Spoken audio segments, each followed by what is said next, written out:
All right, I think we're live. Push one in the chat if you can hear me.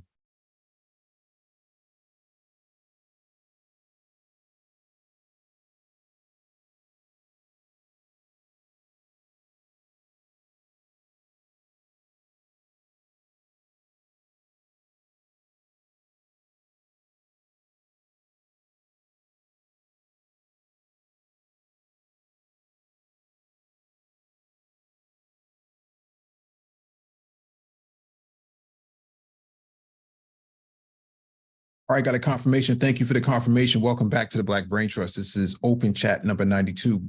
Please hit the like button to come in, share the video if possible, and hit that notification bell so you get all the updates from the Black Brain Trust. Also, if you want to engage in a discussion, just request a link. I'll send it to you. This should not take long. This should be only about half an hour, 45 minutes. So let me start this off by saying I was on Art News Stalls last night, and a discussion came out of it where we were discussing a topic called good governance. And the topic of good governance was about the Trump administration's efficiencies and best practices in governance. And so the debate here is, was there good governance or was there not on domestic policy? And the response I got back from Black Uru Strikes was that he wasn't impacted by Trump's policies. And if black men, so therefore there must have been some good governance. So let's talk about good governance. Okay. Let me share my screen.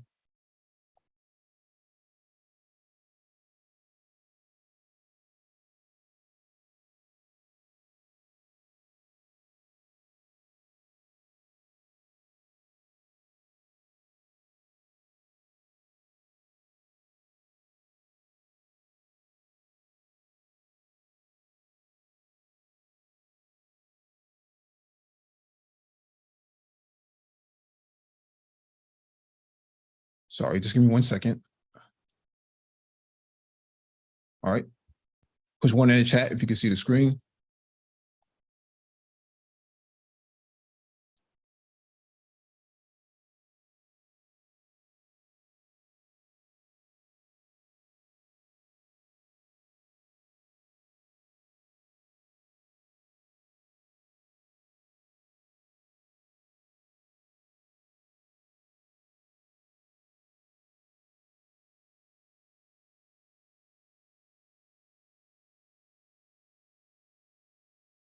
Okay, I got a confirmation. This is from IndyStar.com. Now, we covered this topic before about onshoring and reshoring of jobs, okay? Trump campaigned on saving jobs at Indianapolis Carrier plant. This is what it's like now. President Donald Trump made the Carrier furnace plant in Indianapolis a focal point of the 2016 presidential campaign. At rallies and in tweets, he blasted the company's plan to send 1,400 jobs to Mexico. Shortly after winning, he returned to the factory to announce a deal to save hundreds of jobs, punctuating a campaign pledge to end offshoring and save American manufacturing. Quote, "These companies aren't going to be leaving anyone anymore," he said. "They are not going to be taking people's hearts out." 4 years later, the hulking factory on the city's west side remains an apt symbol for the status of the nation's manufacturing sector, though not one Trump talks much about on the campaign trail anymore. Workers quickly learned the deal would only save some of their jobs, despite $7 million in state tax credits and training grants incoming Vice President Mike Pence had arranged as one of his final acts of Indiana governor. More than 600 people would still be laid off. The limits of Trump's influence over manufacturing jobs has only been reinforced since then. Despite Trump's lofty promises, companies have continued to send jobs overseas. In Indiana alone, more than 20 manufacturers have moved production to foreign countries since Trump took office. resulting in at least 3,000 job losses, according to Trade Adjustment Assistant filings with the Labor Department. That's about 4 times as many jobs as Trump saved at Carrier. And while the president has kept pledges to reduce regulations, cut corporate taxes, and renegotiate trade agreements, those steps have not resulted in the manufacturing resurgence he promised. What happened to good governance? Black Uru strikes. What happened to the good governance that we were talking about? Efficient government. Remember that?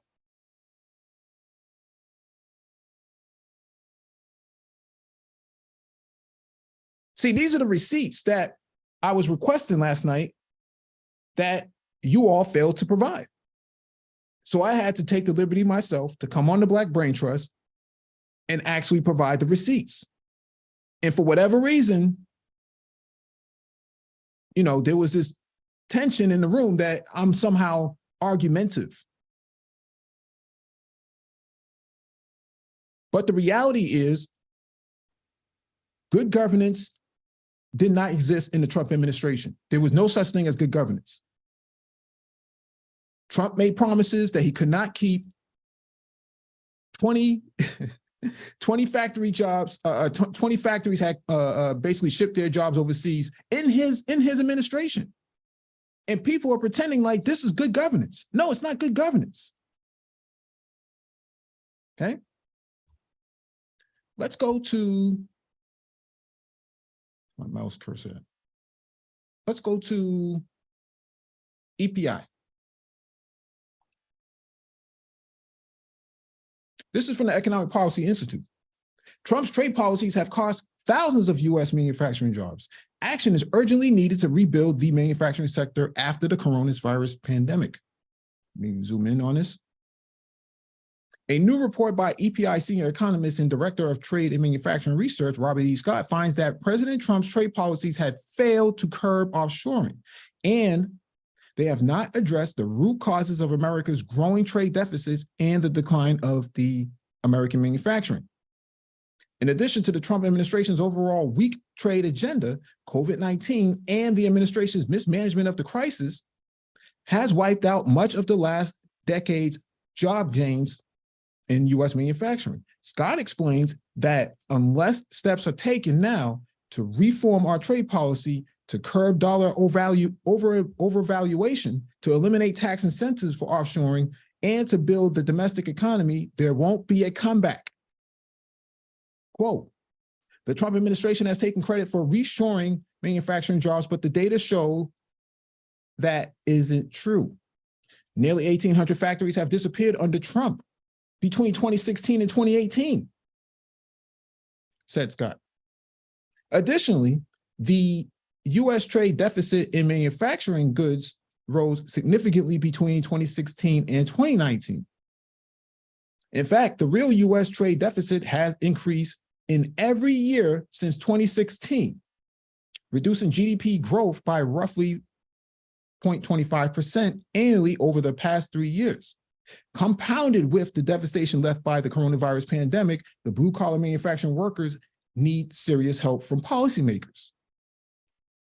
Overall, the U.S. has lost more than 91,000 manufacturing plants and nearly 5 million manufacturing jobs since 1997. The U.S. did gain roughly 500,000 U.S. manufacturing jobs from 2016 to 2019, but much of that was due to the increased domestic purchasing spurred by tax cuts and heavy federal spending. Further, these gains are exactly on par with gains across the entire period from 2010 to 2019, during which 166,000 manufacturing jobs were added each year on average. However, the 2016 to 2019 gains did not represent an improvement over prior years in that decade. Even in the decade's overall gains had managed to restore only a fraction of the nearly 5 million manufacturing jobs lost since 1998. Notably, recent years' manufacturing gains were abruptly wiped out by COVID-19 crisis, with 740,000 manufacturing jobs lost this year alone. Quote, if President Trump wants to take credit for the job growth at the tail end of a decade of a recovery from the Great Recession, then he must also own this collapse, thanks to his administration's mismanagement of the pandemic, including a refusal to organize an effective national response, said Scott. I talked about this last night on Art Newstall's panel, and the pushback that I got was I was wrong. Okay, go back and listen to the show. I said all of this, and I used the carrier example, and I was ignored. See, we have to present and cite the sources in the evidence that this is what happened. A lot of Black men work for Carrier. A lot of Black men got screwed over. But somehow good governance is what separates Trump from Biden.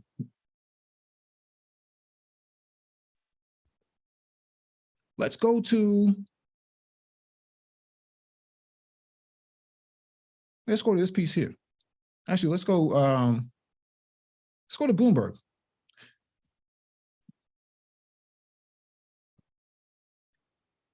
Remember when Trump said he saved 1,100 jobs at the Carrier plant? 1 week, this is from Bloomberg. 1 week before the November election, Gregory Hayes, chairman and chief executive officer of the United Technologies Corp., UTC, addressed a breakfast audience at the Council on Foreign Relations in New York City, decrying what he called a political rhetoric being spouted by a certain presidential candidate. Hayes made an impassioned case for a global trade. Quote, "There's a lot of misinformation out there, and in some cases, a detachment from reality," he said in his radio-ready baritone voice. Blaming trade for the loss of U.S. manufacturing jobs is absolutely wrong, Hayes said, adding, quote, "An isolationist approach will not, I repeat, not create job growth or jobs, nor will it make any country great." Hayes went on to defend UTC's February 2016 decisions to close its Carrier Corp furnace factory in Indianapolis and ship production to Mexico, a move that had drawn the very public ire of presidential candidate Donald Trump. Quote, "This is not a decision that we took lightly," Hayes said. He chuckled at a suggestion that Carrier had become a punching bag for Trump. Quote, "The benefits of free trade are obvious to almost everyone, he said. Once we get past the silly political season, hopefully we get some adult supervision and redress it." A month later, Hayes was sharing daces with none other than President-elect Trump at the Indianapolis factory. Workers cheered at the two announced that Hayes had agreed to keep the plant open. Quote, "You are fantastic, Greg," Trump said. So was the irony. The humdrum residence furnace would seem an unlikely avatar for complexities of globalization. Who even gives it a thought until it breaks down? But the furnace has become a worldly product as an automobile or a semiconductor chip, with assembly, parts, production, and jobs shifting to China, South Korea, Thailand, and other nations. That makes the Carrier saga two stories. One is about the Indianapolis factory, which was a doomed pawn in the globalization game long before Trump. The other involves the same plant, but is about how it could thrive now, albeit with fewer workers.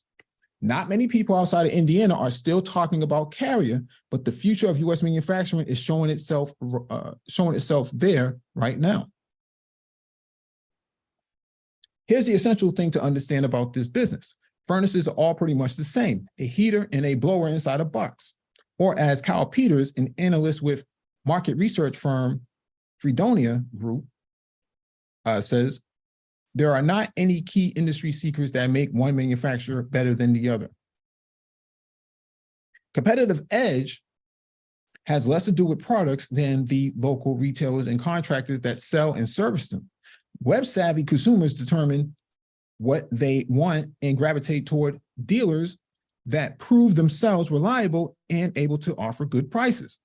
Relatively simple technology plus huge incentives to hold down costs frequently equals outsourcing.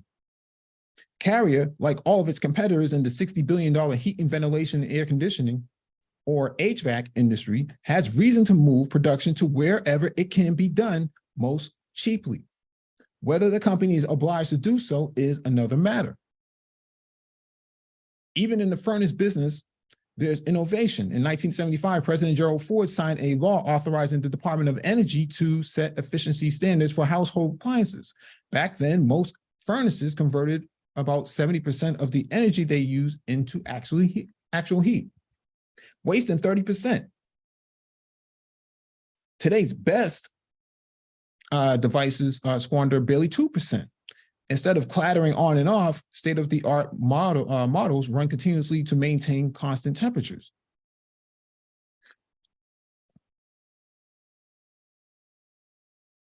Let me just skip this real quick. Roberts, who's also president of an HVAC industry group known as Hardy, says improvements have been driven less by mandates than by the urge to innovate. We don't need artificial incentives, he says. His industry, like so many others, bristles at regulation generally. But rules can generate demand, especially when coupled with federal tax credits or cash rebates. Fredonia Group said in March 2015 that it expected regulations to continue driving sales toward high efficiency models, which generally command a pricing premium. UTC acquired Carrier in a hostile takeover in 1979.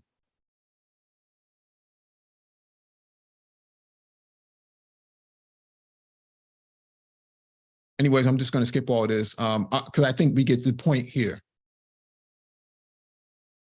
that it was not Trump's good governance that was going to reshore these jobs, okay? There was no good governance. I have yet to see anybody post any of the administration's policies that would have led to a governance structure that creates the sort of or facilitates the sort of economic playground that they claim was going to come out of his administration. None of that has come to fruition.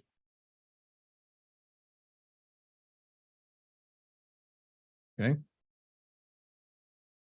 This isn't me making this up. I said all of this last night on Art Nussal's panel.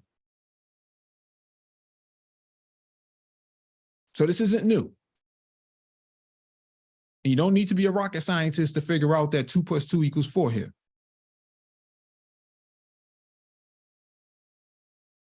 Okay, I'm not going to go through all of this. Let me jump to this next item here. Last night they talked about, or what was talked about was HBCU funding, what Trump did for HBCUs. Let's talk about that. Okay, this is from PolitiFact. Trump's exaggerated claim that he saved HBCUs with 2019 funding bill. Let's zoom in on this. President Donald Trump's signing of the Future Act in 2019 made a significant allocation of federal funding for HBCUs permanent beyond 2019. It's not clear how involved Trump was before the legislation hit the desk for a signature. HBCUs received funding under the same program during President Barack Obama's time in the White House. It's a stretch to say Trump saved them. Two experts calculated the total funding, the total federal funding provided to HBCUs for PolitiFact. Those numbers show little change between the Obama years and the first year under Trump. But you hear this rhetoric in the Black manosphere. Trump provided this much money for HBCUs, right? No one actually did the research on this. No one actually read any of the documents. No one actually went to the White House or to verify anything. They just spouted this information out. But this is what separates the Black Brain Trust from the other channels. We don't allow people to just jump on the panel and shoot from the hip and just say random things and then not have the ability to back it up. Either you back it up or you get off the panel. That's the way it should go. But I'm not here to tell everybody else how to run their channels. I'm just here to say, these are the facts. Okay? These are the facts. So good governance, I'm not seeing it. Let's go to SpectrumNewsNY1.com. Okay. Agriculture Secretary, Black farmers receive 0.1% of COVID relief funding under Trump. Good governance. Just 0.1% of the pandemic relief funding to help American farmers during the Trump administration went to Black farmers. Agriculture Secretary Tom Vilsack said in an interview published Thursday, what you need to know. Just 0.1% of the pandemic relief funding to help American farmers during the Trump administration went to Black farmers, Agriculture Secretary Tom Vilsack told the Washington Post.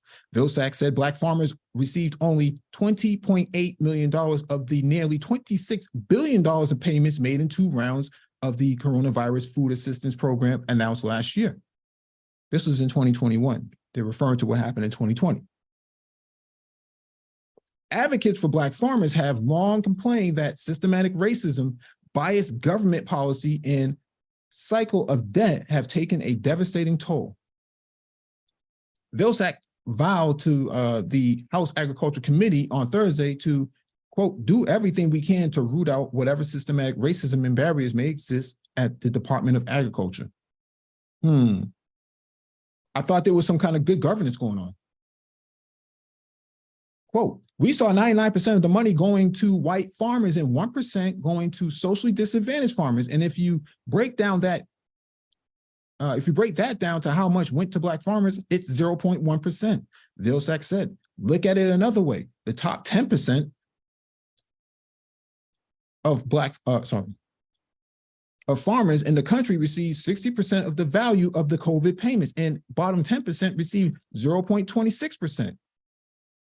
Only 1.3% of American farmers, or about 45,000, are Black, according to the U.S. Department of Agriculture.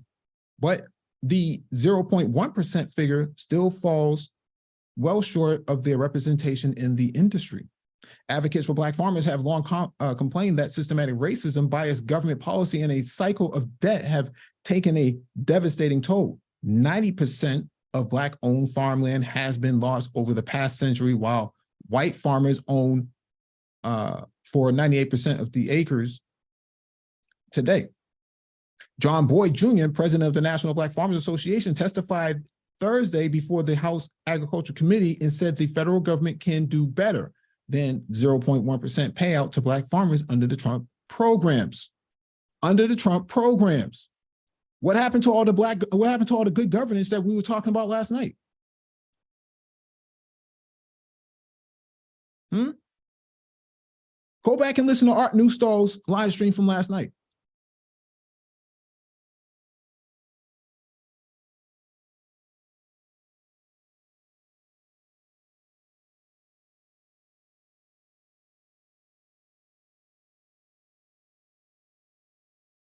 I'm not making any of this up.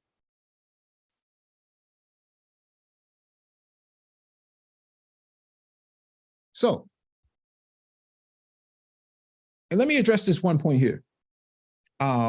Black men were doing so well under Trump, but suddenly when Biden took office January 21st, 2021, suddenly Black men just stopped making money. The economy went to shit. Let's look at this. Let me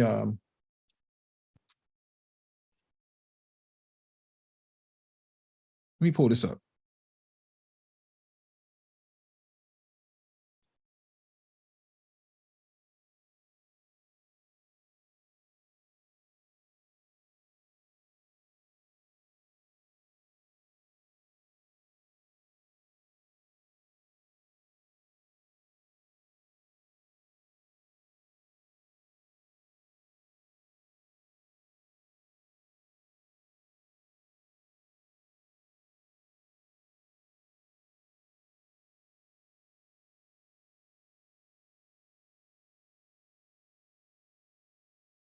Push one in the chat if you can see my screen.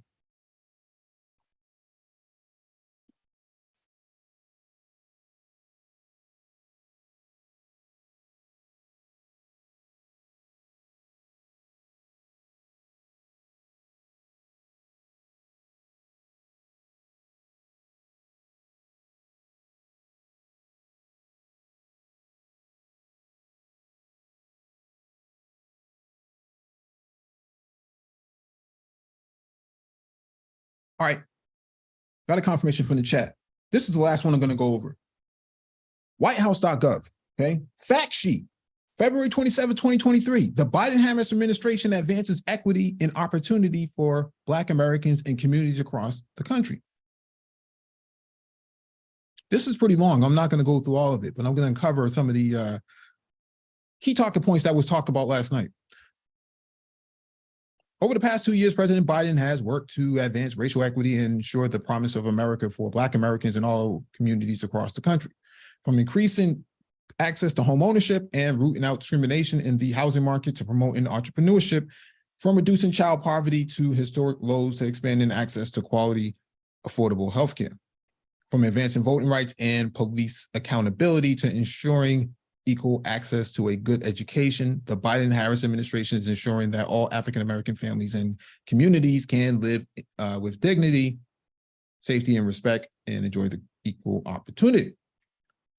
We were told last night when DC presented the Lift Every Voice plan as a source that those were just line item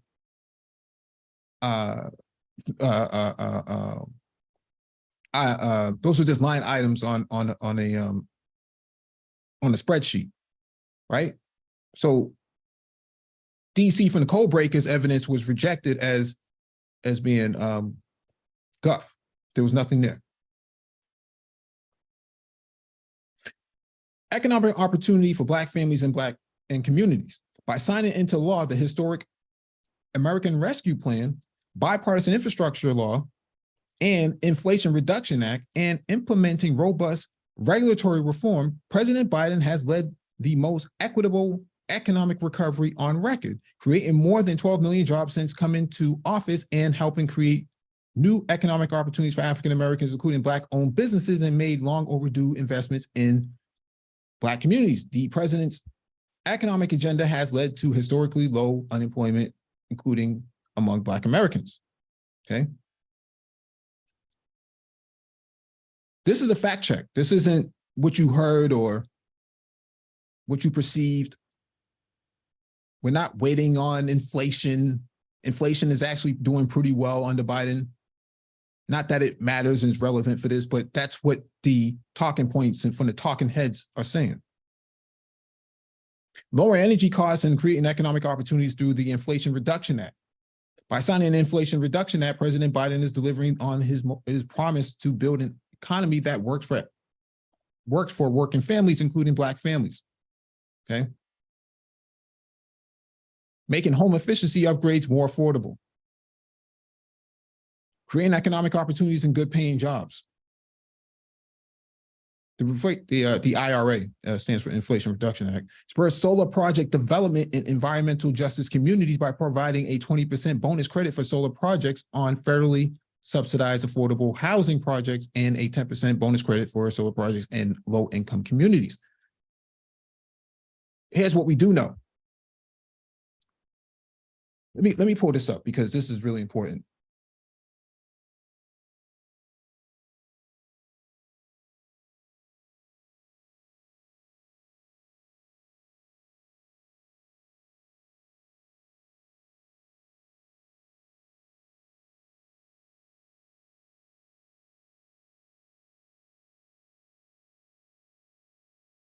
Yeah, let me share my screen real quick. This is really important. I'm not going to spend all night on this.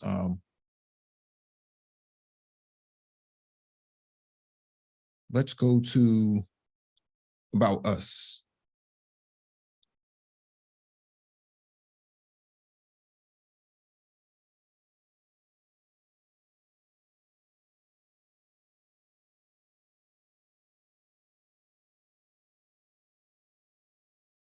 Oh, let me squeeze this in real quick.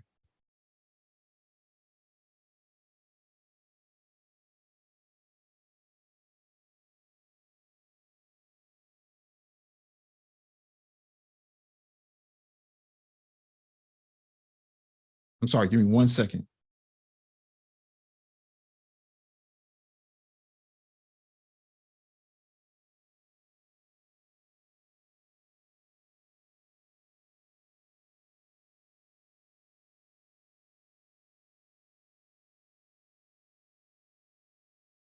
You see this brother right here?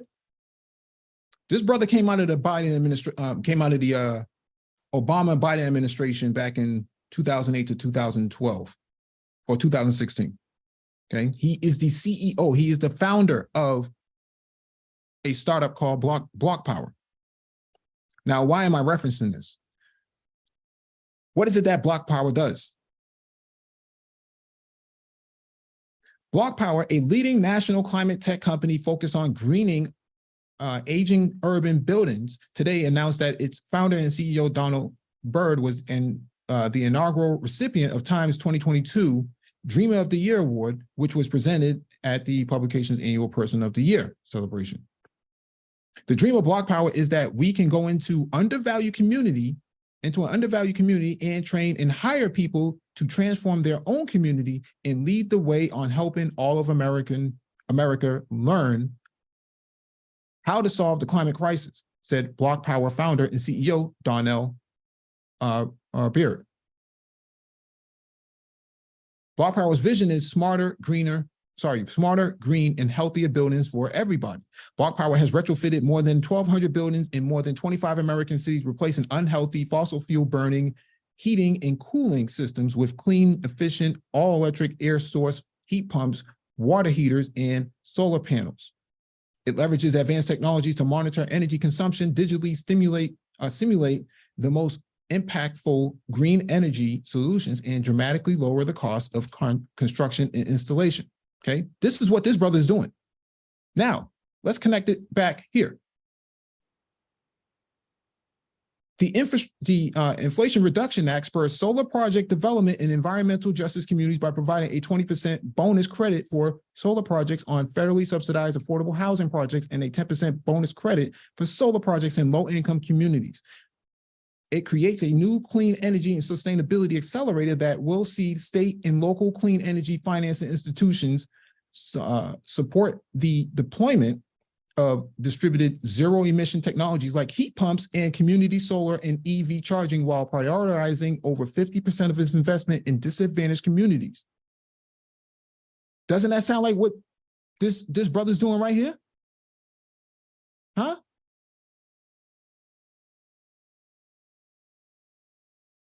Huh? Isn't that what we're talking about here? Well, Black men didn't do well under Biden at all. I'm not seeing it anywhere. Well, you're looking at it on screen.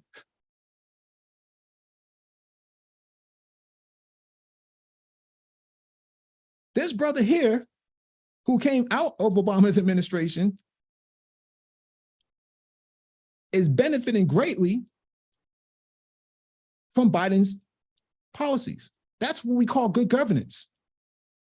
He's doing everything that the Biden administration, he's doing everything to reinvest into quote unquote Black communities, while the administration is creating the opportunities for all of this to manifest. That's called good governance. Not this right here. Okay, not this. Okay, not this right here. Trump's trade policies have cost thousands of U.S. manufacturing jobs. Action is urgently needed to rebuild the manufacturing sector after the coronavirus pandemic. Okay, this is during the Trump administration.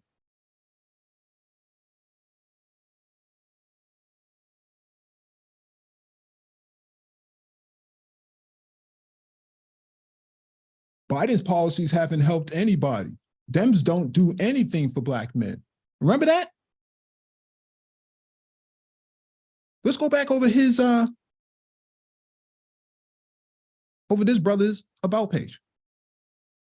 The dream of BlockPower is that we can go into an undervalued community and train and hire people to transform their own community and lead the way on helping all of America learn how to solve their climate crisis, said BlockPower founder and CEO Donald Beard. BlockPower's vision is smarter, smarter, green, and healthier buildings for everybody. They have retrofitted more than 1,200 buildings in more than 25 American cities, replacing unhealthy fossil fuel burning, heating, and cooling systems with clean, efficient, all-electric air source, heat pumps, water heaters, and solar panels. It leverages advanced technologies to monitor energy consumption, digitally simulate the most impactful green energy solutions, and dramatically lower the cost of construction and installation.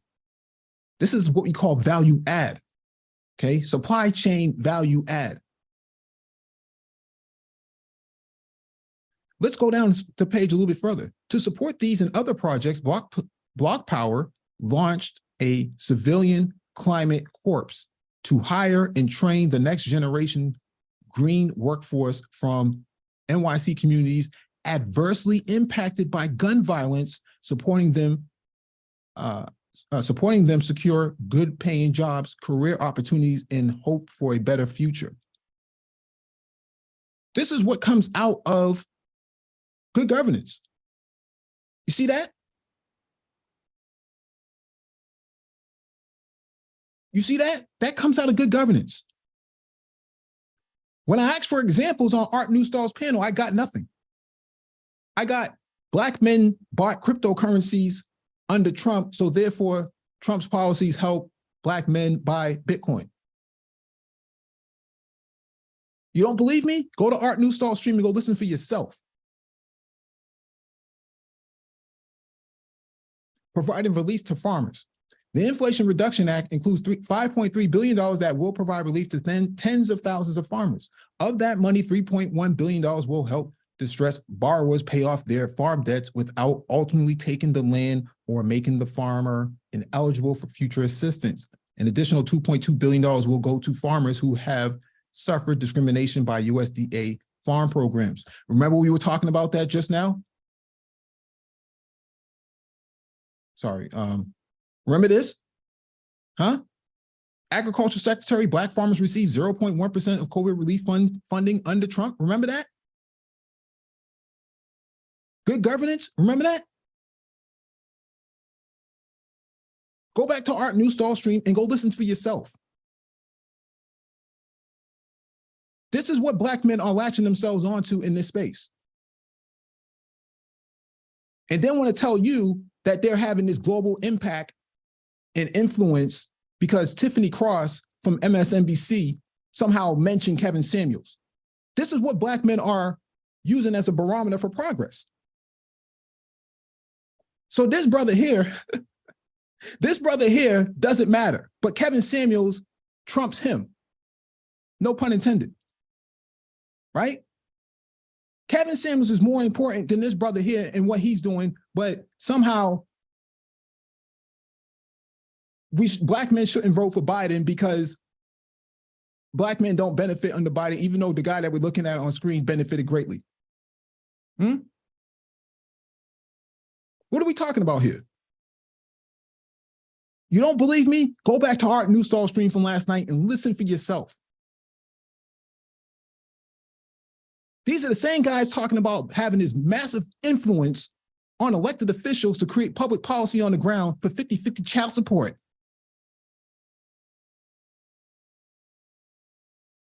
Remember that? Don't believe me? Go listen to Art Newstall stream.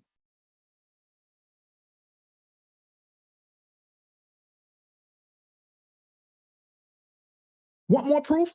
Let me get you one more.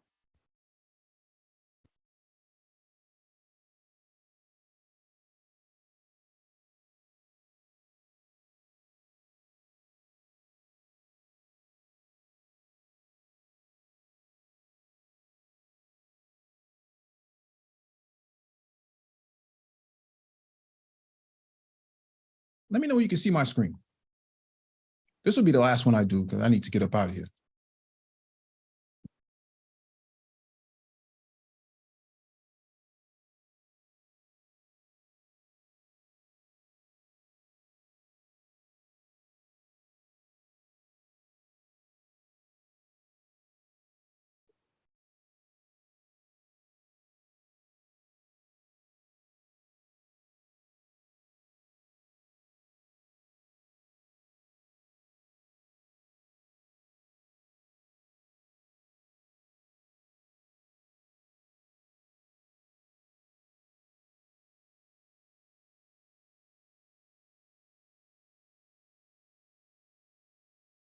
Yeah, push one in the chat if you can see my screen.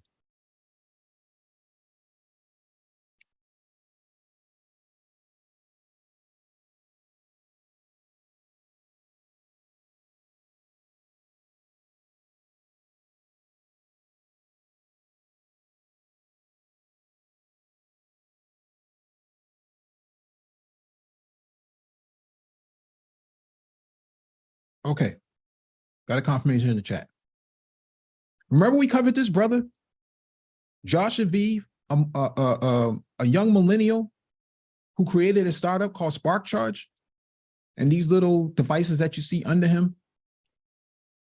Remember that? Let's go back to the fact check from the White House.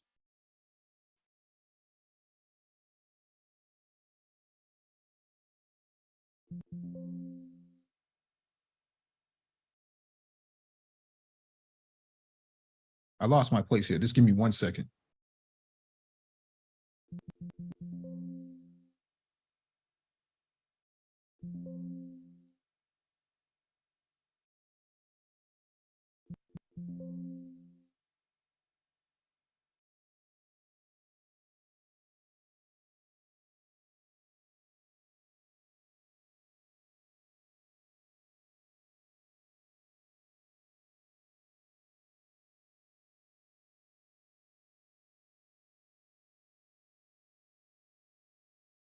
Okay, here we go right here. Okay. Creating economic opportunities and good paying jobs. The IRA spurs solar project development and environmental justice communities by providing a 20% bonus credit for solar projects on federally subsidized affordable housing projects and a 10% bonus credit for solar projects in low-income communities. I've read this already. I'm just rereading it for emphasis.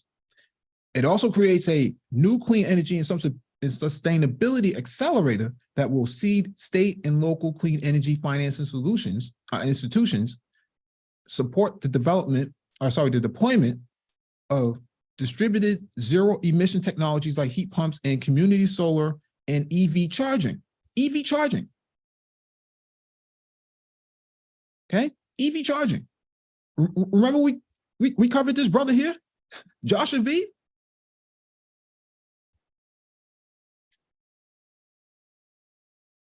Remember that? Let's read this real quick. 30-year-old Josh Aviv is behind an on-demand EV charging network that's now a $110 million company. Some of today's greatest tech innovations were brainstormed in dorm rooms, which Josh Aviv can attest to. The Spark Charge founder revealed to us that his mobile electric vehicle charging station company started in college.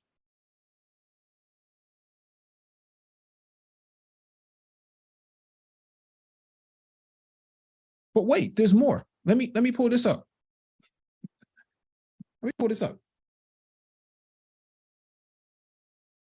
This is good.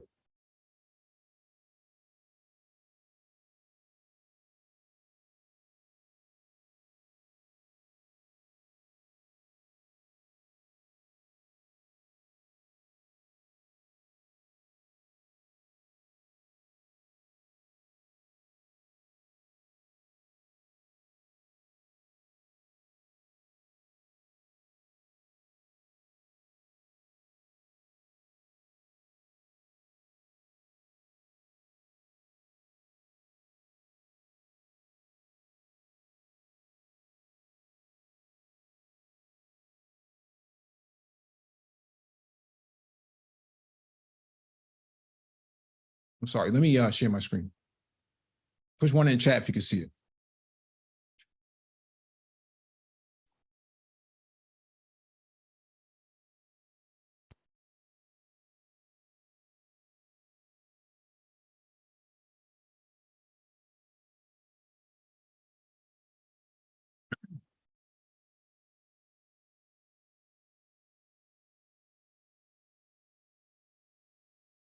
Okay. Let me know when you can see my screen.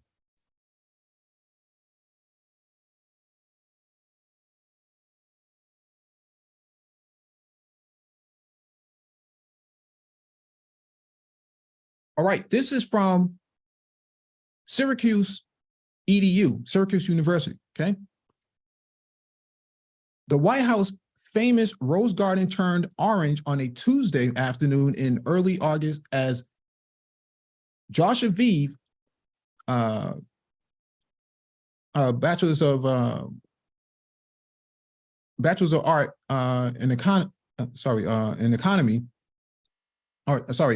economics, the founder and CEO of SparkCharge, introduced fellow Syracuse University alumnus President Joseph R. Biden Jr. Before a packed crowd.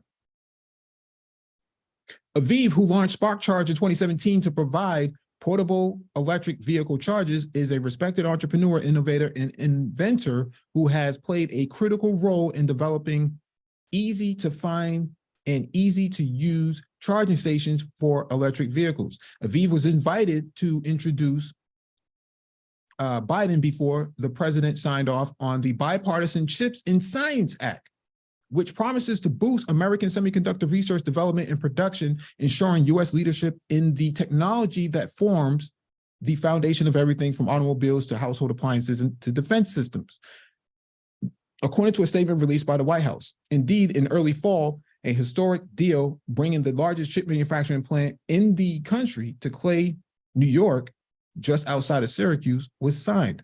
The deal promises to bring nearly 500,000 jobs and up to $100 billion in investments to Central New York, okay?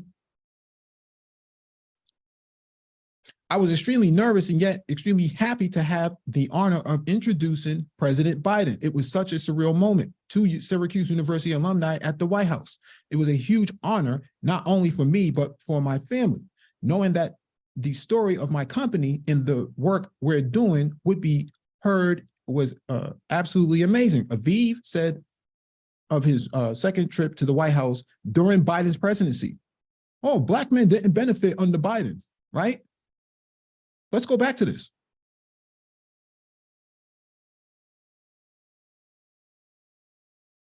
The Inflation Reduction Act expands clean energy tax credits. It also creates a new clean energy and sustainability accelerator that will see state and local clean energy financial institutions support the deployment of distributed zero emission technologies like heat pumps and community solar and EV charging. You see this brother right here? See these brothers right here? Huh? What are we talking about here?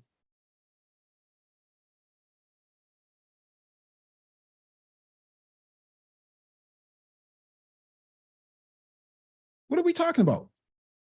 Good governance. What are we talking about? Trump had good governance? Really?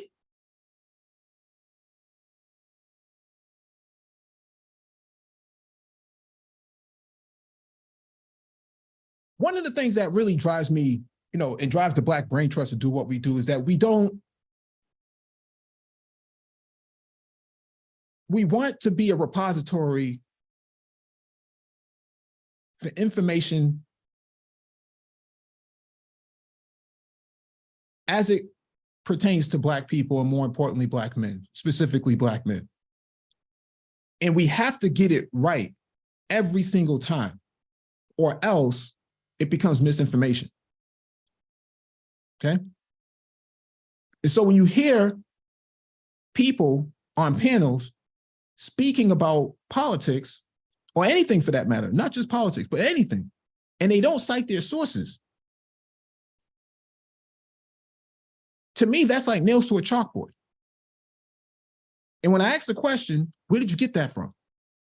I don't have to present any information to you. The Manosphere is having this global impact. And if you don't believe it, you shouldn't be here. No, I'm just making sure that we're all on the record. Let's put all the information on the table so that we're all on the same page. And let's go through all the information and let's see if it holds up under the light of scrutiny. Now, I would have done this on Art Newstalls last night, but the over-talking and the back-talking and the disrupting and moving of the goalpost was too much for me, okay? So I figured I would just do it on the Black Brain Trust, and we can just, end that whole entire, debacle of good governance. This is what you call good governance. Okay? Actually, let me bring up one more piece of evidence.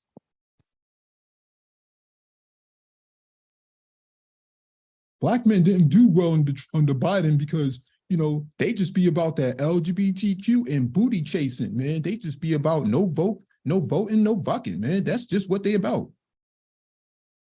You just sit right there and just wait.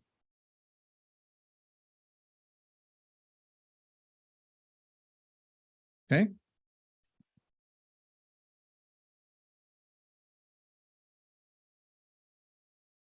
The left is about identity politics.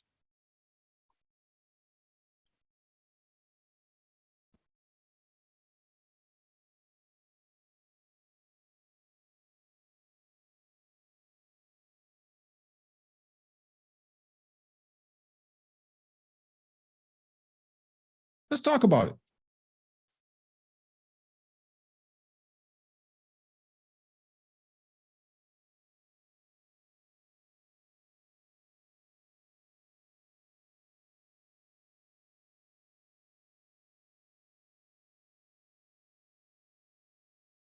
Let's talk about it real quick. One last piece.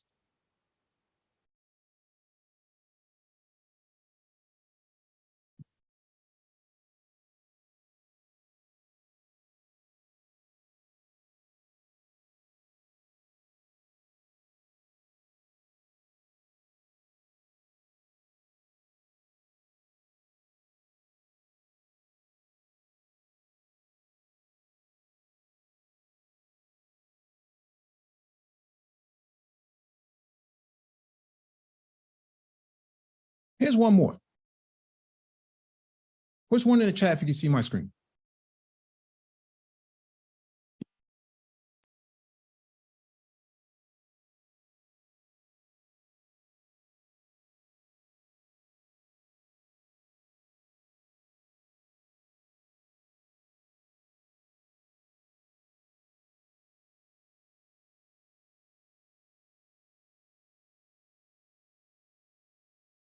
See if I can zoom in on this.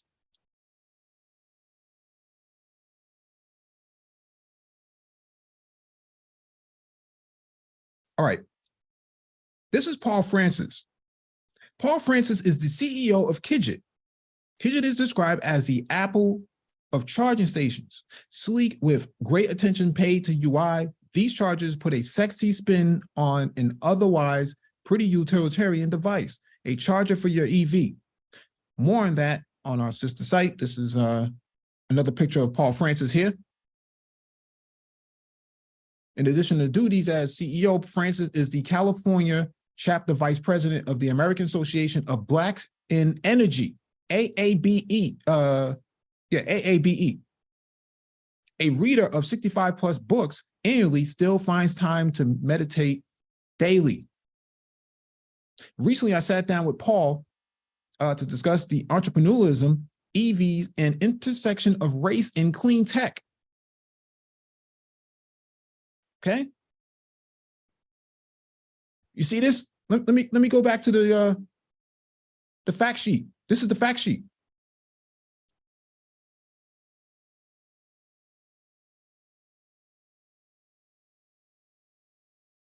Community solar, okay?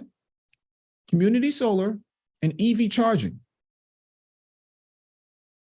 while prioritizing over 50% of its investments in disadvantaged communities.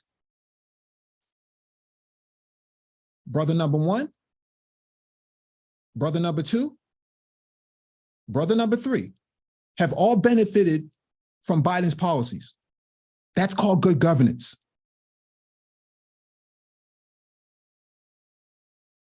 So whenever you hear somebody in the manosphere jump on a panel and call Mike V or DC from the Code Breakers shills for the Democratic Party, y'all are just carrying water.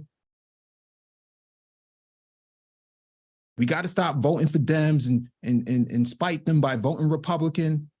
You know what happens when you vote Republican? You hurt guys like him, brothers like him, brothers like Josh Aviv, and brothers like Darnell. You hurt them. While at the same time jumping on panels, holding up 17-point agendas, talking about how you care so much about Black men and what Black men's, political agenda needs to be. I'm going to go and write in Cornel West, Kanye West, name your West. This sort of illogical thinking is pervasive in the manosphere. And when you hear somebody say, oh, Mike V, they just be jumping on panels and just be arguing with people. No, I'm coming to correct the record. There's a lot of misinformation in the Black manosphere. And a lot of guys in here don't want to be corrected because they want to keep the audience as ignorant as possible so that they can actually maintain a base. The Black Brain Trust is a backstop to all of that. As long as the Black Brain Trust has a channel functioning, we will always intervene on behalf of the truth. Because if we can't stand on truth, we can't move forward.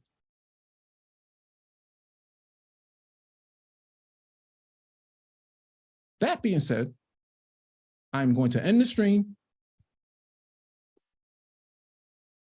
Thank you all for joining.